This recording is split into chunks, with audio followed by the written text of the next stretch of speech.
Madame, Monsieur, bonsoir. La sécurisation de la nationalité camerounaise est-elle possible? La question alimente les conversations dans les chaumières. Et pour y répondre, le gouvernement camerounais a trouvé idoine de signer le 31 juillet 2015 un contrat avec Gemalto, une multinationale spécialisée dans le secteur de la sécurité numérique, portant sur la fourniture et la mise en service d'un nouveau système d'identification sécuritaire pour la République du Cameroun. L'annonce a été faite par le délégué général à la sécurité nationale.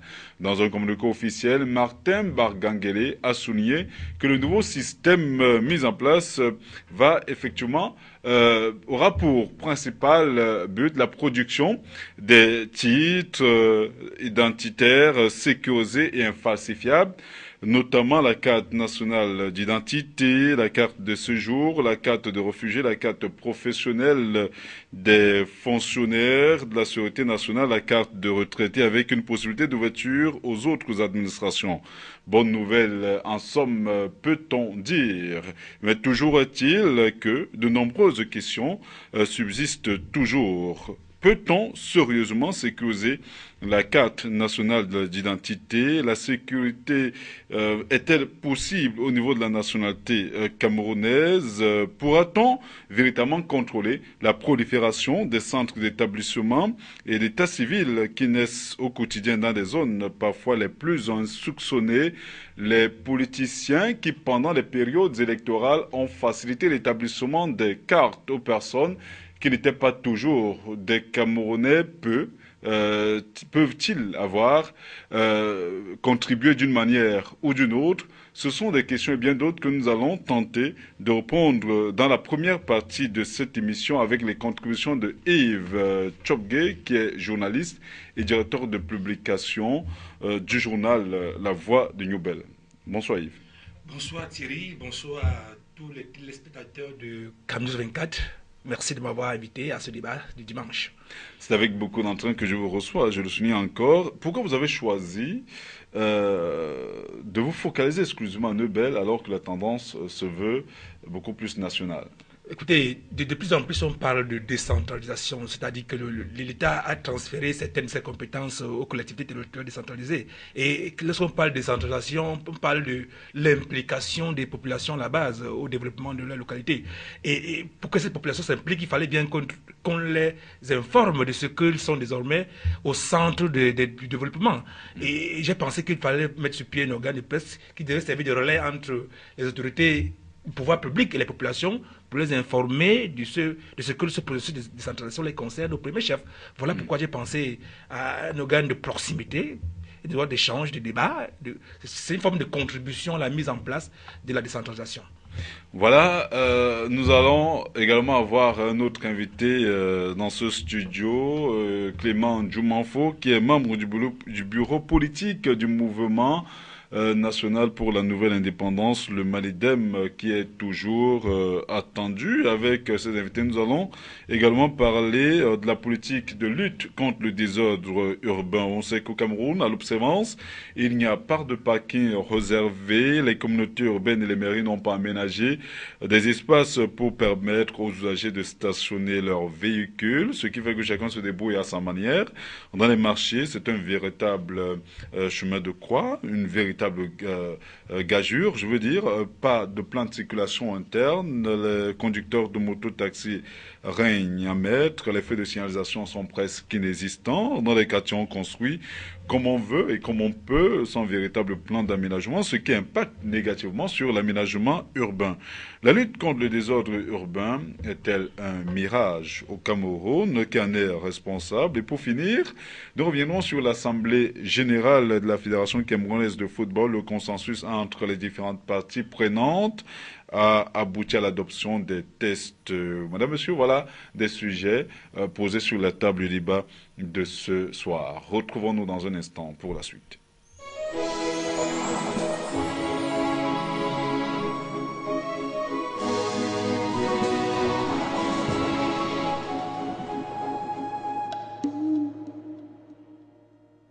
Le gouvernement camerounais a trouvé idoine de signer le 31 juillet 2015 un contrat avec Gemalto, une multinationale spécialisée dans le secteur de la sécurité numérique portant sur la fourniture et la mise en service d'un nouveau système d'identification sécuritaire pour la République du Cameroun.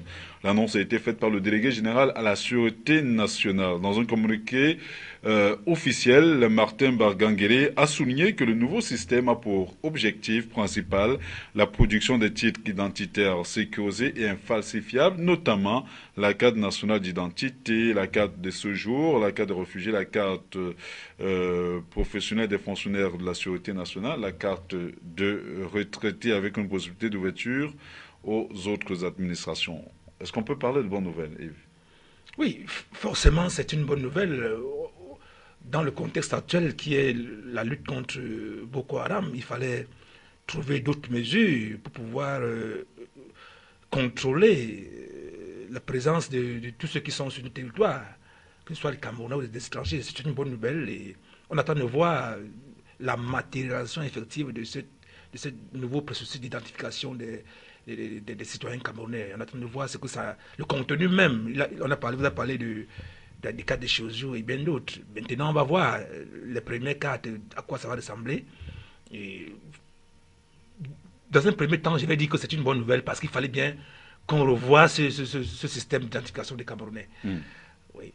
Alors, mais concrètement, est-ce qu'on peut croire que les choses pourraient changer parce qu'il y a quand même tout un processus qui devrait être mis sur pied. Est-ce que le gouvernement a suffisamment mûri ce projet pour espérer véritablement sécuriser la nationalité camerounaise? A priori, on peut dire que des choses devraient changer parce qu'il y a un sérieux problème qui s'est posé. On a remarqué que n'importe qui a pouvait se procurer la nationalité camerounaise. Et on imagine, il ne faut pas qu'on commence à faire un procès à l'État. L'État certainement a dû travailler sur ce projet. Les gens sont assis, ont fait des constats. Ils ont constaté que la nationalité camerounaise était bradée. Maintenant, on a retiré l'identification, la sécurisation de cette carte, la carte nationale d'identité au dernier opérateur pour la confier à un opérateur espagnol. Je crois que c'est l'espagnol. On va voir ce que ça va donner. En attendant, j'ai devoir. Mais il faut déjà être sûr qu'il n'y a pas de sécurité ou de sécurisation à 100%, même dans les pays les plus développés. Et il y a des gens qui parviennent toujours à avoir la nationalité, malgré tous les mécanismes, tous les systèmes de sécurisation qui sont mis en place. Donc, je ne pense pas qu'on devrait s'attendre à une sécurisation à 100%, mais des efforts doivent être faits. Il faut déjà prendre conscience de ce qu'il y a. Il y a des défaillances dans le processus d'octroi de la nationalité au Cameroun. Et c'est de bonnes augures que le gouvernement y pense. Ah, mais il y a certaines sources qui pensent que c'est un travail qui ne servait pratiquement pas à grand-chose parce que le problème de la sécurisation de la nationalité camerounaise ne se pose pas au niveau exclusivement de la carte nationale d'identité. Il y a également un problème qui se pose avec beaucoup d'acuité au niveau même de l'établissement des actes de naissance. Oui. Alors, à ce niveau, c'est un melting pot, c'est tout le monde au regard de ce qu'on voit au quotidien qui peut avoir un acte de naissance chez le premier venu dans un centre d'état civil. Est-ce qu'on peut franchement et sérieusement sécuriser la nationalité camerounaise sans passer par cette étape que d'aucuns qualifiera de fondamentale? Vous faites bien de préciser que c'est un long processus qui part de la naissance dans un centre hospitalier jusqu'à la sécurisation des données au niveau de la centrale à Yaoundé. Quand vous naissez dans un hôpital, votre carnet de naissance est transmis à un centre d'état civil où on vous établit un acte de naissance. Mais il se trouve que dans presque tous les centres d'état civil, même dans les communes, ces actes ne sont pas suffisamment sécurisés. C'est un processus qui n'est pas informatisé.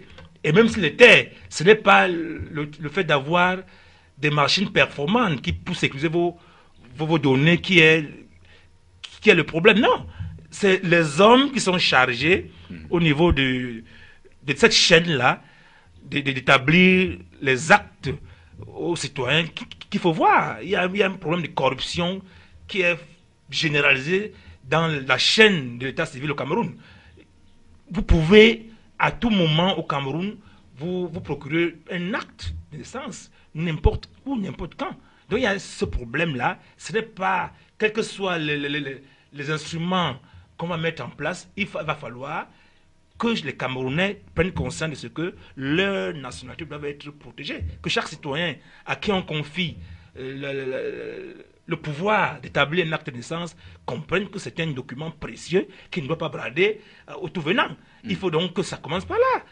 De l'hôpital déjà. Il faut dire déjà qu'au niveau de l'hôpital, que les médecins ne déclarent pas les naissances n'importe comment, parce que vous pouvez aller à l'hôpital, vous faire déclarer une naissance alors que cette naissance n'existe pas.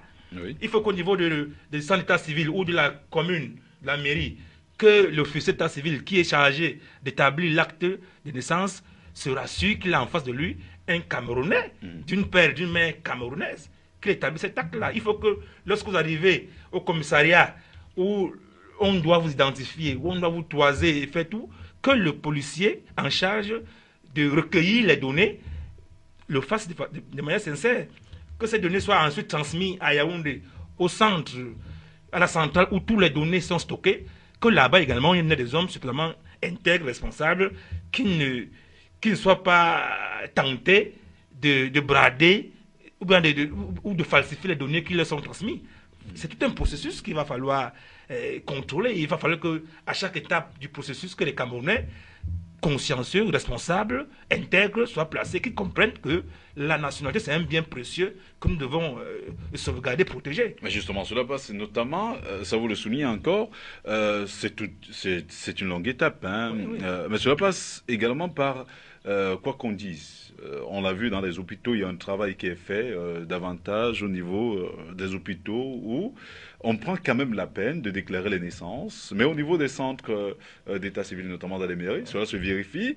Mais le gouvernement n'a-t-il pas créé lui-même les germes de sa propre destruction à ce niveau, au niveau de la nationalité camerounaise? On se rend compte que les centres d'état civil sont nés au fil du temps, parfois même dans chaque quartier. Le but était de rapprocher l'administration des administrés. Mais cela n'a-t-il pas créé une sorte de désordre dans ce secteur? Maintenant, est-ce que contrôler ces centres d'état civil serait possible à ce jour? Si vous avez si bien dit, l'État a voulu rapprocher les administrés de l'administration, dont la création des centres spéciaux d'état civil était nécessaire et même indispensable. Vous ne devez pas, après une naissance, parcourir 5-10 km pour aller établir un acte. Il va falloir qu'à côté de votre maison, que vous ayez un officier pour vous établir cet acte. Maintenant, l'officier d'état civil, est-ce que la moralité de ces officiers a été suffisamment questionnée au moment où on crée ce centre? Aujourd'hui, c'est devenu comme une sorte de récompense même politique. Hein, lorsque quelqu'un n'a pas pu gagner une victoire au niveau de la commune, n'a pas pu accéder comme maire à une commune, on essaie de voir dans quelle mesure on va lui octroyer un petit centre quelque part pour qu'il devienne officier d'état civil à vie. Vous savez, un officier d'état civil, c'est quelqu'un qui peut célébrer aussi le mariage, donc c'est un petit maire, disons-le ainsi. Donc, il y a des gens comme ça qu'on a voulu récompenser pour leur, c'est pas moi, pour leur enthousiasme politique. Quand ils n'ont pas pu accéder à la commune, on leur crée un centre quelque part. Maintenant, il faut questionner, comme je l'ai dit, la moralité de tout ce moment-là. C'est bien de créer des centres pour approcher les administrés de l'État. Oui. Maintenant, il faut que ceux qui ont la charge de ces centres, puisqu'ils ne sont pas contrôlés, vous avez un centre d'état civil dans un village, c'est pas moi, à 10-15 km de la sous-préfecture, ce monsieur-là peut facilement octroyer l'acte de naissance à n'importe qui. Donc, il faudrait qu'on sache vraiment à qui est-ce qu'on confie un centre. Et que, de temps en temps, que les pouvoirs publics, à travers ces démembrements, prennent la peine de faire des descentes inopinées dans ces centres pour vérifier les registres. Comment est-ce que ça se passe lorsqu'on délivre un acte de naissance, qu'on essaye même c'est pas moi, de les piéger, si c'est plus bien exprimé ainsi. Ça veut dire qu'on montre des gens qui viennent là, et puis, c'est pas moi. Donc, au regard de tout ce qu'on observe, hein, on a quand même, donc on dirait que le gouvernement a mis quelque peu la charrue avant les bœufs. Je ne comprends pas très bien pourquoi vous dites ça. Donc, il fallait d'abord vous voulez dire qu'il fallait procéder d'abord à la sensibilisation. Ce travail, au préalable, sensibiliser, vérifier la moralité des uns et des autres. Ça va prendre du temps. Enfin, peut-être d'estimer ou de croire qu'on pourrait peut-être Oui, d'un coup aboutir de à un baguette magique, résultat. on va pas balayer la corruption qui a gangréné tous les secteurs de la vie publique au Cameroun. C'est pas d'un coup de baguette magique. Mais il faut déjà penser que pendant qu'on est là, il faut bien qu'on ait une carte d'identité sécurisée, qu'on voit dans quelle mesure on peut sauver, dans quelle mesure on peut sauver ce qui peut l'être. Donc le gouvernement, on ne peut pas le blâmer, on ne peut pas dire qu'il a mis la charrue avant le bébé, mais il faudrait que vous et moi nous ayons une carte d'identité. En attendant, on va faire comment? Il faut bien qu'on ait une carte d'identité. Mais justement, il y a déjà des sécurisée. cartes d'identité Oui. qui ont été produites, et d'aucunes ont une carte d'identité à une durée de 10 ans, ce qui fait que, en attendant, il y a les Camerounais et même des étrangers qui ont la carte nationale d'identité. Comment va-t-on maintenant mettre hors circuit ces étrangers qui sont déjà détenteurs, comme je me souviens, de la carte nationale d'identité et la carte des séjours falsifiée? N'oublions pas que tout récemment encore, on a interpellé plusieurs personnes qui s'étaient rendues coupables de la falsification de ces documents, notamment du côté de Cameroun et même du côté du Nigeria. Donc, en terre camerounaise, il y a beaucoup de non-camerounais qui sont détenteurs de la nationalité camerounaise et qui opèrent en tant que Camerounais. Comment va-t-on faire maintenant pour les mettre en sécurité? Il faut forcément leur retirer ce document. Comment on va faire pour les identifier? Les pouvoirs publics ont tous les moyens pour le faire. Vous avez dit tout à l'heure qu'on a facile de croire que les forces publiques, que le oui. pouvoir public pourrait, à ce niveau, Mais il faut organiser, par exemple, les identifier. comment est-ce qu'on a fait pour découvrir qu'il y a des Camerounais, vous avez dit vous-même qu'il y a des Camerounais qui sont détenteurs, des étrangers qui sont détenteurs de cartes nationales d'identité. Qui sont passés mettre de la fabrication. Oui, on a pu. Et puis, on peut facilement reconnaître un Camerounais d'un non-Camerounais en route, là. Les gens sont capables de vous dire que celui-là n'est pas Camerounais. Mais cela remet. Il est très facile de reconnaître, par exemple, un Nigérian. Cela remet justement en cause, c'est tout un problème anthropologique, le déplacement des peuples. On sait que aucun Camerounais dira qu'il est venu, et on sait que nos ancêtres sont venus nécessairement de quelque part, de l'Égypte et de plusieurs autres contrées lointaines. Donc, on sait également qu'entre le Cameroun, le Nigeria, il y a des peuples qui se côtoient. Il y a des localités camerounaises qui se retrouvent également du côté du Burkina Faso. On sait que, par exemple, même du côté de la Guinée équatoriale, il y a par exemple des côtiers du côté de la Guinée équatoriale. Comment va-t-on faire pour les reconnaître? Vous et moi, si nous sortons dans la rue, nous sommes capables de dire que tel monsieur qui vient de passer là, par exemple, pour le cas des Nigérians sans stigmatisation, on peut facilement dire que celui-là n'est pas Camerounais, il est Nigérian. Déjà, pour les Nigérians, à 80-90%, on peut les reconnaître dans la rue. On peut également reconnaître un Camerounais par son dialecte, ou si vous voulez son patois, comme le disent vulgairement. Il y a des langues camerounaises connues. Vous avez là un monsieur qui ne sait ni parler aucune des langues camerounaises. Déjà, on peut déjà commencer à le soupçonner. Que diriez-vous justement des personnes qui ont pu s'acculturer? Oui, il y a le faciès. Je parle d'abord du faciès. On va les reconnaître physiquement. Oui. Celui-là n'est pas camerounais, on le voit, on sait. Il y a le faciès, il y a la langue et les habitudes. On peut organiser des enquêtes, on peut organiser des rafles dans les quartiers et enquêter sur tous les suspects qu'on rencontre. On pose des questions sur vos origines. D'où sortez-vous? Vous dites que vous êtes Bassa. De quel Bassa d'où? Vous sortez d'où? Vous dites que vous êtes Bamileke d'où? Alors il y a plus de 20 millions de Camerounais. Le travail s'annonce donc ardu. C'est un travail ardu. Il faut le faire. Et vraiment, il faut que nos forces de police qui sont chargées de la vérification de l'authenticité des pièces sur nos routes fassent leur travail. Parce que s'ils ne sont pas consciencieux, ne sont pas responsables, les contrôles qu'ils vont engager ne serviront à rien puisqu'ils vont tout le temps laisser passer des étrangers avec des cartes, on le voit. On voit sur nos routes, par exemple, l'accès Douala-Bafoussam, il y a au moins 15 contrôles là-bas, mais difficilement, il y a des étrangers qui passent par là avec des cartes et difficilement on les interpelle. Donc il faut que la DGSN rappelle ces éléments à l'ordre, notamment en matière de vérification, de contrôle, d'identité, de ce qui circule sur notre territoire. Alors, au regard de cela, il est clair qu'il faudrait également interroger les responsabilités des uns et des autres. Selon vous, qui est responsable? Les autorités... Tout le monde est responsable. Oui. Les Camerounais sont responsables. Le pouvoir public ont fait ce qu'ils devaient faire, ouvrir les centres d'état civil un peu partout. On y a placé des gens, des Camerounais, qui sont censés... Ils ont prêté serment. Je vous rappelle que lorsqu'on devient, avant de devenir officier d'état civil, on prête serment au tribunal. Ça veut dire que vous devez faire votre travail dans le respect des lois de la République. Donc, vous pouvez être interpellé si vous délivrez un acte de naissance frauduleux à un individu qui n'est pas camerounais. Il y a cela. L'État a fait son travail. Il nous reste à nous maintenant, Camerounais, de savoir que nous devons protéger la nationalité camerounaise. L'État ne va pas tout le temps courir après les gens. Si chacun de nous fait son travail à son niveau, ce pays va avancer, il va se développer. Vous n'avez pas demandé à Paul Biya de venir contrôler tous les Camerounais. Non, chacun à sa place doit faire le travail qui est le sien. Justement, là, vous savez, il y a une certaine opinion qui a semblé pointer un doigt accusateur sur le Rassemblement démocratique du peuple camerounais qui, dans sa quête d'une majorité obèse, notamment dans les mairies et à l'Assemblée nationale et tout récemment encore au Sénat, ces personnalités-là, ces politiciens-là, pendant ces périodes électorales, justement, sont parfois accusés de faciliter l'établissement des cartes nationales d'identité à certaines personnes qui ne sont pas toujours des Camerounais parce qu'ils sont à la quête de l'électorat. Est-ce que ces derniers peuvent être, d'une manière ou d'une autre, pointés du doigt, comme le fait une certaine opinion? Il nous revient qu'avant l'élection présidentielle 2011, l'État a voulu tout mettre en œuvre pour booster l'électorat. Ça veut dire faire en sorte qu'on ait un électorat assez costaud pour pouvoir participer à cette élection en donnant la possibilité à tous les Camerounais en âge de voter, d'avoir une carte nationale d'identité. C'était pas mauvais.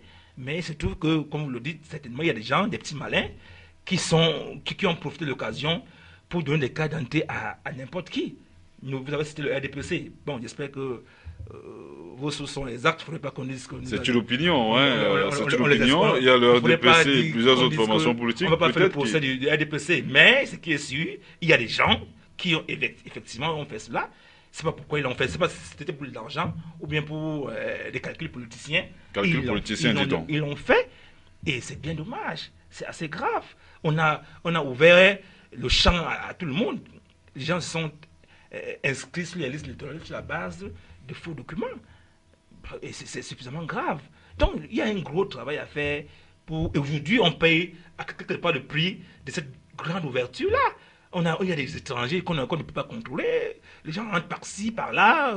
On nous dit que Boko Haram est présent dans notre pays. On ne sait pas comment ils sont entrés. On voit des enfants qu'on utilise qui se font exploser dans la rue. Attendez, on ne sait pas d'où ils viennent. Et puis, c'est quand même regrettable. Il faut qu'on se reprenne, que chaque Camerounais prenne conscience que la situation est grave. Qu'il faut qu'on sache avec qui on marche dans la rue. Votre voisin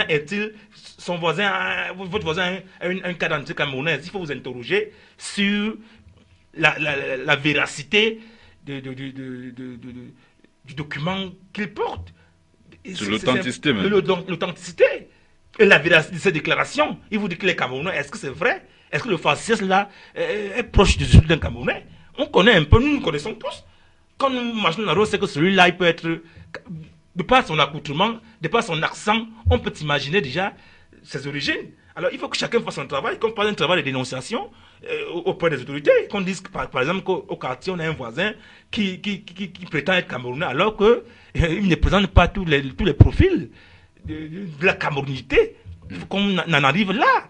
Un peu comme on dénonce les malfrats, il faut qu'on dénonce des individus qui portent la nationalité camerounaise. Donc, la nationalité camerounaise devrait être quand même prise avec beaucoup de sérieux. C'est le travail, oui. Est-ce que la porosité de nos frontières n'est pas pour quelque chose également dans ce... Parce qu'on se rappelle d'ailleurs que dans le cadre de la lutte contre Boko Haram, du côté de l'extrême nord, on a rapatrié près de 3000 Nigérians qui étaient au Cameroun en position illégale. Voilà, 3000 personnes qui se retrouvent comme ça dans un territoire bien donné. Ils pouvaient quitter l'extrême nord pour se retrouver dans la métropole économique sans qu'il y ait un véritable contrôle. Vous l'avez d'ailleurs souligné tout à l'heure. Ouais. Est-ce que, quelque part, la porosité de nos frontières n'est pas pour quelque chose? C'est vrai que l'État ne semble ne pas être capable en mesure de sécuriter l'ensemble de ses frontières, c'est vrai. Et ça permet à ce que les gens partent de Tchad pour le Cameroun, du Nigeria pour le Cameroun, comme si on partait du Douala pour Bafoussam. Il y a ce problème-là. Donc l'État doit développer d'énormes moyens en plus de combattre aujourd'hui Boko Haram, il faut déployer d'énormes moyens pour sécuriser toute la frontière. C'est un travail, je pense, qui est en train de se faire. Les gens ont pris conscience au sommet de l'État qu'il faille effectivement mettre une véritable ceinture autour de nos frontières. C'est vrai, mais qu'est-ce qu'on peut y faire avec nos modestes moyens? Est-ce que l'État aujourd'hui a la capacité de verrouiller toutes nos frontières? C'est la question qu'il faut se poser. Je reviens là-dessus, Thierry. C'est chaque Camerounais qui doit s'approprier cette lutte-là, ce combat-là pour la sécurisation de la nationalité. Chacun doit faire son travail.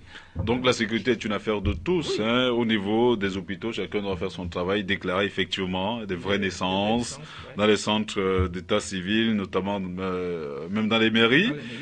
Veiller effectivement à ce que l'acte de naissance qui est signé soit véritablement l'acte de naissance d'un enfant qui est effectivement né et que on se rappelle du phénomène des actes de combat. Voilà, oui. Qui avait. Vous comprenez, donc c'est officialisé même presque. On en rit même parfois. Alors, c'est très grave. On en rit dans nos discussions au quartier, alors que c'est extrêmement dangereux. On voit des footballeurs qui ont des âges multiples. Parfois de leur fils. Oui. Et c'est là, vous voyez, c'est grave. C'est un gros problème, Thierry. Il va falloir que le gouvernement fasse du poing sur la table. Qu'on voit qu'on essaie d'imposer même aux communes c'est pas moi, de mettre des mécanismes, d'informatiser le système d'octroi. Ça ne suffit toujours pas. Parce que ce n'est pas la machine. La machine seule ne protège pas, ne sécurise pas. C'est l'homme qui travaille auprès de cette machine qui la sécurise. Donc c'est l'homme. Ce n'est pas la machine qui sécurise. C'est l'individu qui sécurise. Je vous dis, il se raconte que à Yaoundé, à la centrale, vous êtes capable de débarquer là-bas avec 100, 200 000 francs, échanger les données au niveau de la centrale. Mais c'est très grave. Si on peut violer les secrets, les données au niveau de la centrale, vous voyez que c'est grave.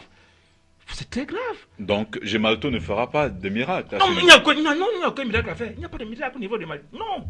Ce n'est pas Gemalto qui va opérer le miracle. C'est les hommes qui sont appelés à travailler avec le matériel de Gemalto qu'on doit contrôler. Ce n'est pas le matériel. C'est les hommes qui mettent les données dans la machine. Et ce sont ces mêmes gens qui viennent les retirer.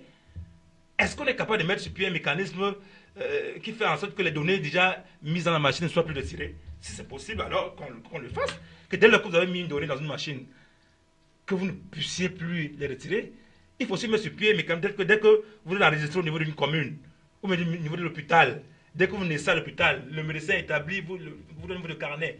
Immédiatement, les données sont introduites dans le réseau jusqu'à Yaoundé, la centrale. On peut le faire.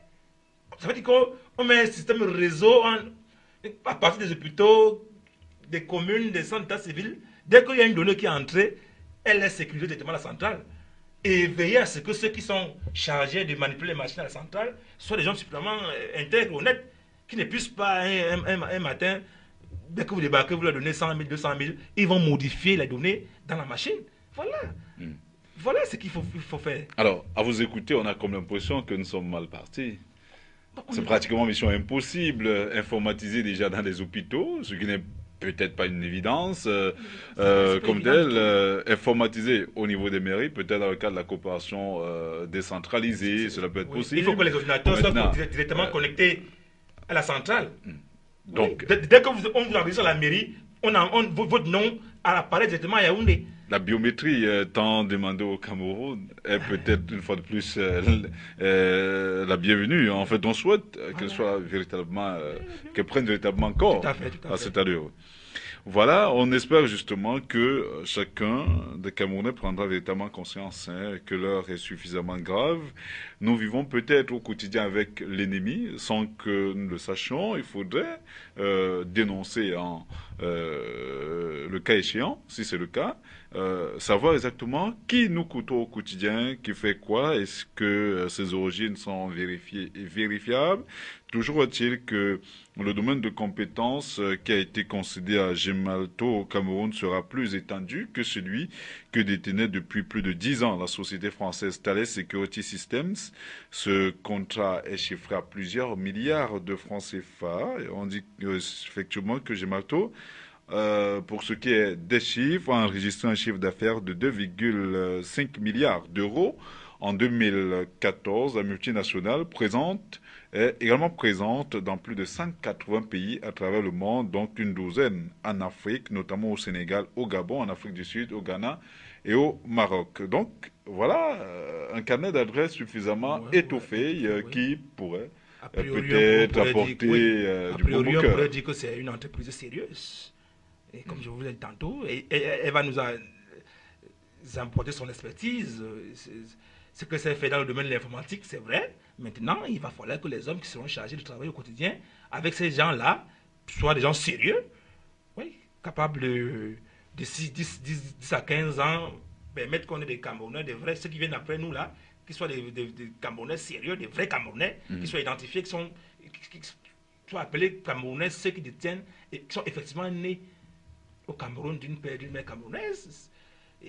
C'est pas moi que celui qui veut la nationalité la demande officiellement, fasse une demande auprès des pouvoirs publics officiellement pour obtenir la nationalité. On ne dit pas que le Cameroun est fermé, mais non, le Cameroun est ouvert à tout le monde. Si vous êtes français, nigérian, à condition de respecter les critères. Vous voulez une nationalité, vous introduisez un dossier, on vous examine, on voit si vous êtes capable de mériter cette nationalité-là. C'est un mérite, il faut s'enorgueillir.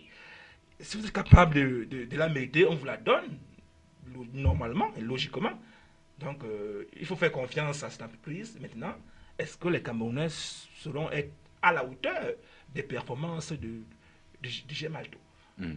Voilà la question à lancer. Il faudrait, on espère que celles des personnes chargées de gérer ce dossier travailleront d'arrache-pied pour sécuriser véritablement la nationalité camerounaise, afin que les décennies ou que les générations futures soient véritablement camerounais. Parce que le problème se pose en Côte d'Ivoire avec l'ivoirité. On espère quand même que le problème ne se posera pas au Cameroun, parce que toujours est-il que la nationalité ouvre droit à plusieurs autres. Il y a par exemple la politique. Alors, il ne faudrait pas que peut-être qu'on retrouve un étranger à la tête du Cameroun dans 2-3 décennies. Qui sait? On ne sait jamais. Donc, vivement que tout le monde travaille sérieusement à ce niveau. C'est un problème très sérieux à prendre en compte.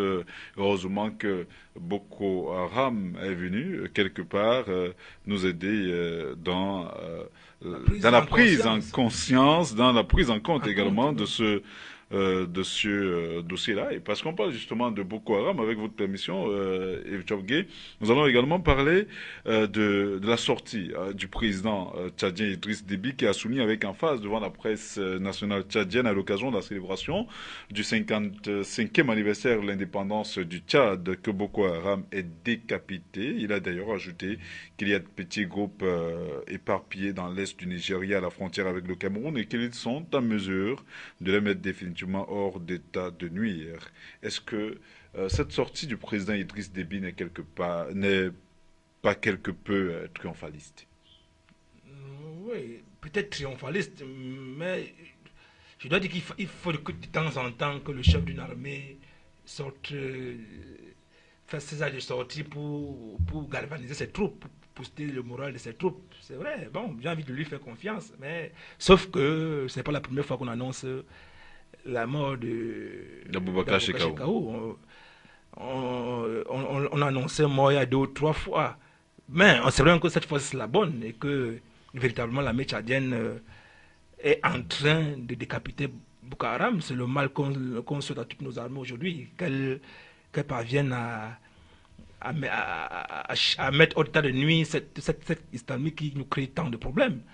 Maintenant, on va attendre de voir la suite. Après cette annonce du président tchadien, on va voir ce que ça va donner dans 2 semaines, 3 semaines, 1 mois. Voir la situation réelle sur le terrain. Est-ce que Boko Haram est réellement décapité? Est-ce qu'on ne va plus avoir ces incursions inter-camerounaises ou tchadiennes? Est-ce qu'il n'y aura plus ces attentats?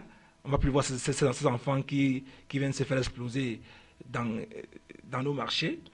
C'est l'avenir qui nous dira. Maintenant, il y a une vidéo, il y a même une photo, je veux dire, il y a des photos de Aboubacar Shekau qui sont diffusées sur sur la toile. On espère juste que ce n'est pas une image maquillée et qu'il s'agit véritablement de Aboubacar Shekau. Il faut signaler qu'il y a, depuis février, on n'a plus vu Shekau sur les télé. Hein, et c'est son présumé remplaçant qui parle à son nom depuis un certain temps. Donc, ça peut permettre de crédibiliser l'annonce du président tchadien. Il y a c'est vrai aussi qu'il y a des images qui le montrent effectivement en très mauvaise posture. Mais attendons de voir si réellement cette secte est décapitée. Vous savez, on connaît ses méthodes, la guerre asymétrique. Elle peut frapper n'importe où, n'importe quand. On va voir si nos armées ont réellement réussi à percer le mystère de Boko Haram, à comprendre tous les contours de sa stratégie pour pouvoir la contrecarrer. Attendons de voir. Mais nous avons bon espoir que la mutualisation des forces promise par le 8700 hommes, la force multinationale qui pourrait se déployer dans les jours à venir sur le terrain. Et on a bon espoir que ces forces-là, avec le droit de poursuite qui pourrait être enfin admis entre le Cameroun et le Tchad, que cette secte-là va définitivement être mise hors état de nuit. C'est quand même vrai que dans le cadre de la lutte contre Boko Haram, avec la force multinationale, le problème du droit de poursuite ne se pose plus. C'est une force multinationale qui a des missions bien spécifiques, qui pourrait aller et venir entre les différents pays. Il y a le Tchad, il y a le Cameroun, il y a le Nigeria, il y a même le Niger. On annonce même le Bénin dans la moindre mesure. Donc, quand même, cette mutualisation des forces est de nature à mettre en confiance. C'est de bon augure. Oui, c'est ce qu'on attendait depuis. Oui, on attendait ça depuis que cette histoire de Boko Haram a commencé enfin. Le président Biya et Boari ont pu s'asseoir. C'est que l'opinion réclamait, accord et écrit. Ils ont pu s'asseoir, ils ont pu discuter, ils ont pu s'y mettre quelques points sur quelques i et ils ont promis, chacun l'a dit, de tout mettre en œuvre pour que la mutualisation des forces se matérialise effectivement sur le terrain. Et on a confiance en cette armée qui a jusqu'ici démontré sa bravoure. On espère que définitivement nos frères et sœurs du Grand Nord vont dormir tranquilles, parce qu'il ne faut pas l'oublier. Ces populations souffrent. Ici à Douala, on peut aller et venir, alors que là-bas, c'est la psychose. Donc on espère que nos armées du Cameroun, du Tchad, du Niger, du Nigeria vont enfin descendre sur le terrain de façon mutuelle pour un résultat encore plus probant. Voilà, nous attendions sur ce plateau Clément Djoumanfo, qui est membre du bureau politique du Mouvement national pour la nouvelle indépendance de Manedem. Et aux dernières nouvelles, au moment où nous lançons justement cette émission, il nous a certifié qu'il sera là. Malheureusement, tout porte à quoi qu'il ne sera pas des nôtres. Chose promise, chose dure, on est obligé de continuer sans lui. Nous allons donc parler maintenant du désordre urbain au Cameroun. On sait que la politique de lutte contre le désordre urbain date depuis des lustres dans notre pays, et il est bien dommage que les autorités politiques n'aient pas tiré des leçons de multiples échecs de cette politique pourtant louable à l'observance. Je le souligne encore à l'entame de cette émission, il n'y a pas de parking réservé, les communautés urbaines et les mairies n'ont pas aménagé des espaces pour permettre aux usagers de stationner leurs véhicules, ce qui fait que au Cameroun, chacun se débrouille à sa manière. Est-ce que la lutte contre le désordre urbain, Eve Tchogé, peut être considérée comme un mirage, comme un leurre? Oui, au regard des multiples échecs que vous avez énumérés, on peut penser que c'est un mirage, oui. La réalité est là, les faits sont là. On constate que malgré toutes les mesures qui sont prises, le désordre urbain persiste. Aujourd'hui, à Douala, on parle de la plateforme de lutte contre le désordre urbain qui est présidée par le préfet de Bouri, avec d'importants moyens dégagés par la communauté urbaine. Ils sont, je crois, à la 19e session de cette plateforme. Et on a comme l'impression que sur le terrain, rien n'a bougé, que les rues sont toujours envahies, que les motos taximènes circulent toujours dans une anarchie déconcertante. On remarque toujours que, encore que les gens construisent n'importe comment, il n'y a pas une réelle politique d'occupation de sol qui est mise en œuvre. On peut donc, au regard de tout ceci, penser que cette lutte-là, comme vous l'avez si bien dit, est un mirage. Mais il faut aussi reconnaître que, pour prendre le cas de Douala, là vous parlez du Cameroun en général, pour prendre le cas de Douala, qui est la ville, j'espère que je ne me trompe pas, la plus peuplée du Cameroun, avec certaines sources parlent de près de 4 millions d'habitants, que cette ville étouffe. Elle étouffe. Peut-être en termes de densité, de concentration de la population, oui, mais il y a des villes plus peuplées que d'autres. Oui, certaines informations que j'aime disent que la ville de Douala est la plus peuplée. Donc, c'est une guerre, mais il y a une guerre de chiffres, vous savez. C'est également un impact sur le plan électoral. Voilà, vous comprenez tout. Donc, Douala étouffe. Depuis tous les jeunes désœuvrés des autres contrées du pays se rabattent à Douala pour chercher de quoi vivre, de quoi manger, et s'installent partout pour faire un petit commerce. Il ne reste plus que le petit commerce, étant entendu que l'État ne peut plus seul leur offrir un travail, étant donné que les entreprises qui devraient retenir toute cette masse de jeunes ne parviennent plus à le faire. Les jeunes se retrouvent dans la rue, dans les marchés de proximité, pour trouver de quoi manger, et ça devient difficile. On les retrouve également sur les motos. Ça devient complètement difficile mais est-ce que contrôler. Est-ce que l'exode rural n'est pas pour quelque chose quelque part? Parce qu'on a comme l'impression que les métropoles accueillent au quotidien des masses importantes qui viennent des contrées lointaines, qui viennent des villages pour remplir les villes, parfois sans véritable destination, parfois sans un travail, sans un business véritablement élaboré, mais viennent quand même, parce que la ville, comme on l'a dit dans la sociologie du développement urbain, la ville est quand même un espace qui ouvre des opportunités. Oui, c'est ça, je parle de cela, de ce que les villages sont en train de se vider alors qu'il y a des opportunités, notamment avec la terre. Vous voyez, Douala, on a l'impression que les gens sont dépassés, que les pouvoirs sont dépassés à Douala. Vraiment, il faut le reconnaître.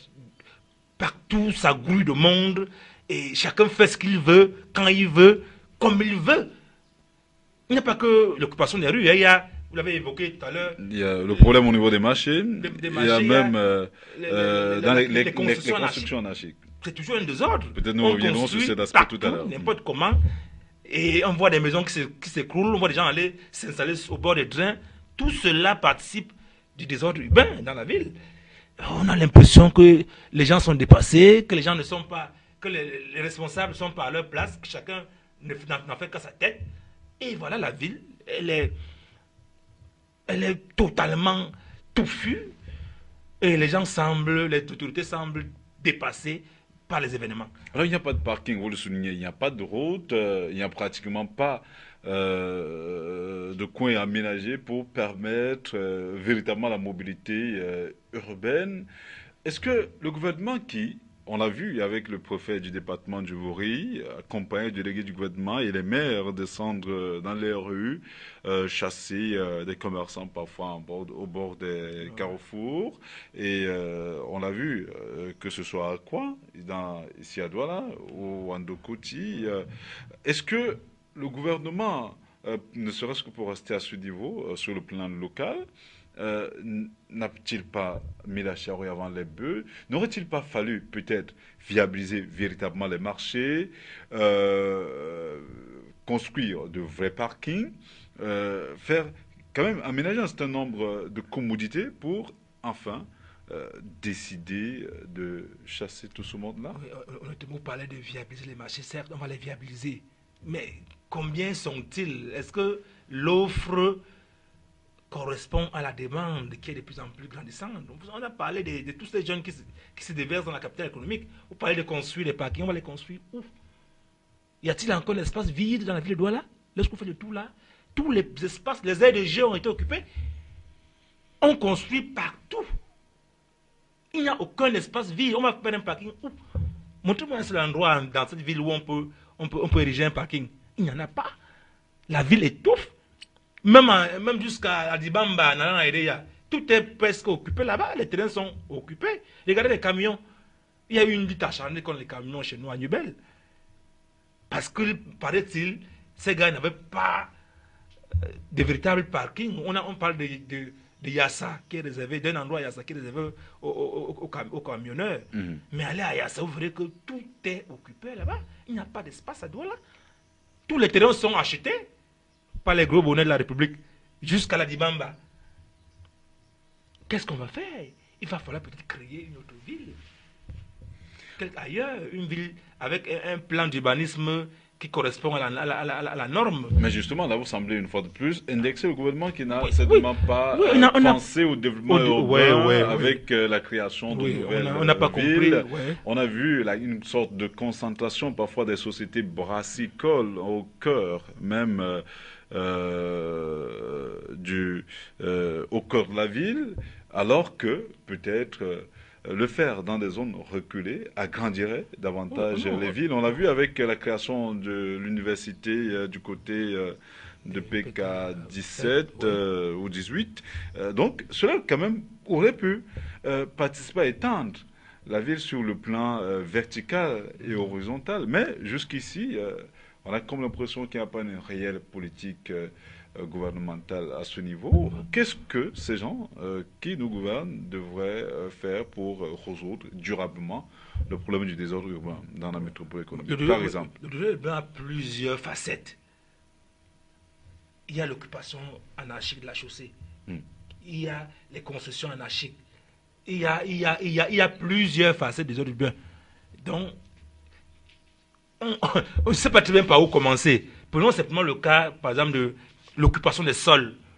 Il faudrait qu'aujourd'hui, on pense à encourager les Camerounais à s'installer. Vous avez parlé des installations verticales et horizontales, qu'on s'installe de manière verticale. Horizontale, c'est déjà horizontal et vertical. Oui. L'espace aérien camerounais de Douala, par exemple, n'est pas occupé.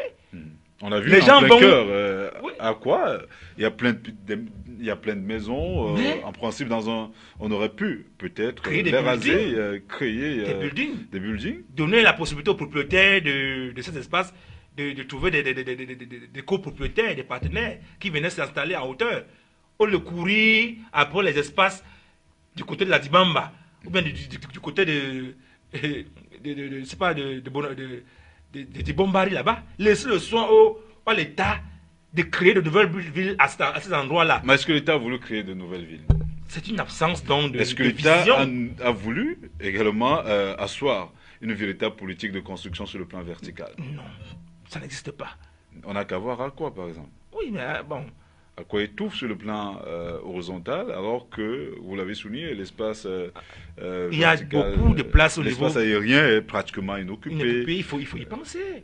Il faut inciter les gens. Apparemment, la législation, je ne sais pas si ça permet de dire la copropriété. Ça veut dire qu'il y a un espace là avec plusieurs propriétaires. Ça veut dire que je prends le premier niveau, quelqu'un vient acheter le second, ainsi de suite. On s'installe là et laisser le soin à l'État de contrôler l'installation des gens au niveau, sur le plan horizontal. La ville est en train de grandir, certes, mais elle s'agrandit anarchiquement. L'État n'a aucun contrôle sur l'occupation des sols.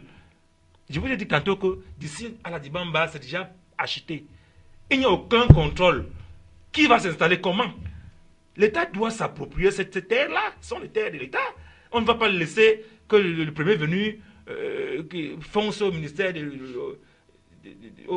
comment on appelle ça, au MINCAF, ministère de Domaines des Affaires foncières, pour obtenir une autorisation de s'installer n'importe où, n'importe comment. On a parlé des logements sociaux, qui est une solution, mais ça piétine. Bon, mais même comme à ce niveau, le problème s'oppose. Le problème des logements sociaux s'oppose avec beaucoup d'acuité parce que beaucoup de Camerounais estiment que le coût est tellement prohibitif. Ce n'est pas à la portée du premier Cameroun ou du Camerounais lambda ou même du fonctionnaire moyen. Il faudrait peut-être repenser cette politique-là et permettre justement aux Camerounais d'avoir accès au logement décent et pourquoi pas Villeprix. Est-ce que le gouvernement devrait s'associer avec les partenaires privés pour travailler dans ce sens-là? Évidemment, il doit le faire. C'est immanquablement. On doit trouver des partenariats pour pouvoir créer des logements sociaux, pour permettre les Camerounais de s'installer à moins de coûts. C'est un problème. Les gens ne peuvent pas y aller parce qu'ils n'ont pas l'argent. On vous demande, on vous vend une maison, c'est pour moi, à 25 millions, 30 millions, qui va l'acheter? Le Camerounais moyen ne peut pas acheter une maison à 25 millions aujourd'hui. Ces logements sont réservés à une classe sociale qui n'est pas celle qu'on voit partout dans les rues. C'est une autre facette il y a une facette, celle des motos taximènes. Qu'est-ce qu'on peut y faire aujourd'hui dans une ville comme Douala? Voilà aussi un problème, les gens sont dépassés. Fait comme Yaoundé, les renvoyer au niveau des périphéries. Est-ce que c'est possible? C'est encore possible aujourd'hui? Cela se fait à Yaoundé. Yaoundé, on a commencé à le faire, on a réussi, dès que l'activité a commencé à s'installer à Yaoundé, on a réussi à les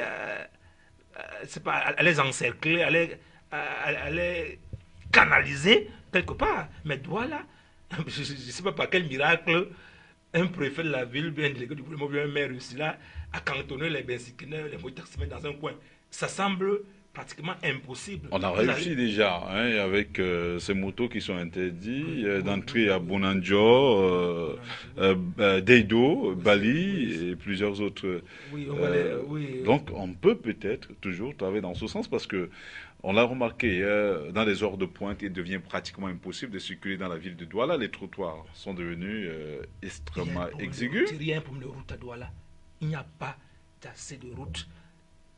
Il faut créer de nouvelles routes. Pas simplement les réhabiliter, mais créer de nouvelles routes. Douala étouffe, il faut créer. On est obligé de casser, d'autres casses vont venir, Thierry. On ne peut pas continuer comme ça. On ne respire plus à Douala. Il n'y a pas de route. Il faut créer de nouvelles routes pour permettre aux gens de circuler. Aller à de côte à partir de 17h. On ne passe pas. Aller à Bonabri. Bon, c'est vrai qu'il y a des travaux d'agrandissement de la pénétrante entre Est et Ouest, mais il faut créer de nouvelles routes. Le troisième pont sur le Vouri nous sommes encore au niveau du deuxième pont. Oui, c'est vrai qu'il est déjà, mais il y a déjà des études du troisième pont doivent déjà être engagées rapidement pour permettre aux gens de partir de Bounamoussadi, de Yassa jusqu'à Bonabéry sans passer par quoi forcément. C'est possible. Il faut créer de nouvelles routes pour désengorger la ville. On est obligé de faire des casses. On ne peut pas, sinon on va pas respirer. Il faut casser partout, créer de nouvelles routes et réinstaller les gens dans les logements sociaux. Ça veut dire qu'on vient dans un quartier, on racle partout, on crée une route et on installe les gens dans les logements sociaux que l'État va créer. On ne peut pas le faire autrement. Mais l'État a-t-il les moyens de cette politique? Mais attendez, il y a les logements qui sont en train de créer. Qui les occupe? Qui les occupe? C'est encore les plus riches qui viennent les occuper. Il faut ouvrir de nouvelles rues, dédommager les gens, les réinstaller ailleurs pour permettre à la ville de respirer et contrôler l'installation des gens sur les terres qui sont encore libres. Il n'y a plus de terrain de jeu à Douala parce que les gens sont installés n'importe comment. Vous allez à Yaoundé, vous délivrez un document, vous venez vous installer. C'est pas possible, on peut continuer comme ça. Mais la communauté urbaine de Douala qui est par exemple chargée de la délivrance des permis de bâtir n'a quelque peu pas pêché dans la mise en place justement de la politique d'aménagement urbain jusqu'ici. Oui, c'est clair que les responsabilités sont partagées et la communauté urbaine a la sienne. Il y a des directions de la communauté urbaine en charge justement de l'occupation des sols, de vérifier l'occupation des sols en attribuant des permis de bâtir à ceux qui méritent après production d'un dossier crédible qui vous permet de vous installer à l'endroit que vous sollicitez. Mais tout le monde l'a pu le constater, ça n'a pas été fait. Les gens sont installés partout et n'importe comment et on a vu le résultat. Les dernières inondations ont permis de constater que les gens s'installent partout, parfois à l'insu de la communauté urbaine. Et voilà, et ça produit l'effet qu'on a pu voir, que les gens se retrouvent sous la menace des eaux régulièrement. Donc, il faut que chacun fasse son travail. On va y revenir toujours. Chacun doit faire son travail. Partout, il est appelé à servir l'État. Il doit servir l'État pour le bien de la communauté, pour qu'on ait un pays développé dans les normes reconnues mondialement. Voilà, donc avec votre permission, hein, nous allons sortir par ce sujet d'actualité là pour parler des élections, en fait, de la Fédération camerounaise de football, voilà, des élections à la Fédération camerounaise de football. On sait il y a eu une sorte de consensus entre les différentes parties prenantes qui a abouti à l'adoption des tests et du code électoral. Et au terme des travaux, on a vu des embrassades, des accolades et même des tapettes de la part de plusieurs acteurs du football qui, jusqu'à il y a quelques jours encore, se regardaient en chaîne de faïence. Voilà. Par exemple, vu Antoine Depado, Somba Yenga et Toby Aroko se concerter, Aliou Maladi et Joseph Ouna causer longuement. Ce sont quand même des faits et gestes qui montrent que les choses se sont bien déroulées. Alors, Yves, Tchopgué, est-ce qu'on peut parler enfin d'un APN? Oui, APN, oui, en espérant que ceux qui sont assis sur la table ces jours-ci pour signer les accords ne vont pas se rebeller demain, qu'ils vont tenir leur parole. Heureusement, ceux qui sont à ces jours-ci sont des gens qu'on peut qualifier de IAistes. Ça veut dire que des gens qui ont longtemps travaillé avec IA Mohamed et qui subitement se regardaient en chaîne de faïence parce qu'on a voulu à un moment donné couper la tête, entre guillemets, à certaines caïds de ce groupe-là. Bon, s'ils ont pu s'entendre et décider de fumer le calumet de la paix, on va les regarder, on va quelque part se réjouir de ce que la tempête est en train de se calmer. Mais ce que je dois dire, c'est que je constate simplement que l'État a réussi à trouver la faille qu'il cherchait depuis longtemps pour tenir tous ces protagonistes de la bataille à la FECAFOOT. Aujourd'hui, c'est l'État qui leur indique la direction à suivre. C'est l'État qui leur impose sa façon de faire. Ils n'ont plus le courage, ils n'ont plus les moyens de crier à une ingérence, de dénoncer une ingérence de l'État et de saisir la FIFA pour que la FIFA vienne nous rappeler à l'ordre. Ça veut dire que, quelque part, l'État leur a posé certaines conditions, l'État leur a sorti certains dossiers cachés qui aujourd'hui les obligent à s'asseoir autour d'une table et à parler le même langage. On espère. Donc, on sait quand même que beaucoup de choses ont été faites à ce niveau. Hein. On sait que les motifs présentés par Joseph Ouna et ses collaborateurs ont connu l'assentiment, par exemple, de 97 voix contre 2 sur les 99 délégués présents et représentés à ces travaux. Aucune abstention, c'était on parlait du lettre qui est passé comme à la poste, peut-on dire. C'est le résultat justement du consensus que l'État a imposé. Avant d'aller en salle, le PM les a réunis autour d'une table pour leur indiquer la nouvelle voie, la position de l'État. Et ils étaient obligés de marcher, ils sont rentrés en salle, ils ont voté à presque 100%. C'est donc ça le résultat du consensus. On espère que ce consensus va voler à l'éclat. Je vous rappelle que, pas plus tard que vendredi, Abdourahmane, qui était un peu comme la bête noire du comité de nomination, a déclaré que leur groupe de travail, le groupe qui s'opposait avec véhémence et qui était allé jusqu'au tribunal de sport, s'est disloqué, que chacun peut maintenant fonctionner de façon individuelle, sans tenir compte de ce que les autres pensent. C'est dire que, bon, c'est pas, ça voudrait peut-être dire que tous sont tombés d'accord, que le partage du gâteau a été fait, ou alors que les gens se sont sentis lésés à la fin et que chacun aujourd'hui pense qu'il devrait voler de ses propres ailes. Attendons de voir. Bon, il n'y avait pas que ça. Hein. Il y a beaucoup de sujets qui ont été abordés au cours de cette rencontre-là. On sait par exemple que le Premier ministre a dû taper, que vous le soulignez encore du poing sur la table pour régler un certain nombre de choses. Je le souligne encore à nos téléspectateurs. Malheureusement, il est arrivé à pratiquement moins de 30 minutes de la fin de cette émission, coincé dans les embouteillages. On soulignait tout à l'heure, on parlait de l'aménagement urbain et de tous ces problèmes qui se posent au sein du corps social pour ce qui est justement des déplacements dans la ville de Douala, des constructions anarchiques.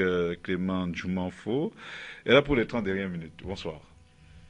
Bon après-midi Thierry. Les embouteillages dans la ville de Douala, c'est un calvaire. Mais bon, on essaye de faire avec. Voilà, toujours est-il, hein, on savait qu'on ne pouvait plus compter sur vous. Bon, vous ne nous aviez jamais lâché, hein, vous êtes là, mieux vaut tard que jamais. Malheureusement, ce sont des contraintes de programme, on ne pouvait pas attendre jusque-là. Toujours est-il que vous êtes arrivé au moment où nous parlions des élections à la Fédération camerounaise de football. On sait que le consensus a été trouvé grâce à la sortie du Premier ministre qui a réuni les différentes parties prenantes, les différents protagonistes pour enfin aboutir à ce que nous observons ces derniers temps. Les tests ont été votés. Comment peut-on comprendre qu'il a fallu une fois de plus l'intervention, par exemple, du Premier ministère pour voir les choses bouger? Comment peut-on comprendre cette tas de choses? Non, il faut déjà commencer par le préambule. Moi, je pense que c'est déjà parce que la maison mère, qui est la FIFA, à la tête de la FIFA, Blatter a déjà démissionné. Ça fait à ce que les accointances qu'avait le président de normalisation avec les dirigeants de la FIFA s'effritent un peu, parce qu'on ne sait pas encore qui serait le prochain président et quelle serait son idéologie par rapport à la gestion de la FIFA. C'est la première chose. La deuxième des choses maintenant, c'est aussi que malgré tout, il faut comprendre que nous sommes dans un pays de droit. Et je pense que le professeur Joseph Rounan a eu des difficultés à nous faire des tests. C'est quand même aberrant pour un éminent professeur agrégé en droit. Il n'était pas le seul. Hein, oui, mais vous savez, c'est l'une des personnes que les Camerounais étaient le plus sûrs qu'en le mettant à la tête de la FECAFOOT, on devrait avoir un règlement intérieur des statuts légèrement correct, parce que la perfection n'est pas de ce monde, mais il a beaucoup déçu. Mais bon, mieux vaut tard que jamais. Si il arrive aujourd'hui et que le Premier ministre a pu réunir les deux parties pour arriver à un consensus, c'est mieux. C'est mieux, mais attendons voir. Allons juste, il faudra que le processus va jusqu'au bout de sa logique pour qu'on puisse être certain que tout a été vraiment fait. Surtout que ces derniers temps, on annonce également quelques problèmes dans quelques ligues régionales. Hein. Est-ce qu'on peut croire que l'élection de septembre aura effectivement lieu dans la sérénité? On sait que des ligues comme la Ligue du Littoral avaient posé beaucoup de problèmes la dernière fois.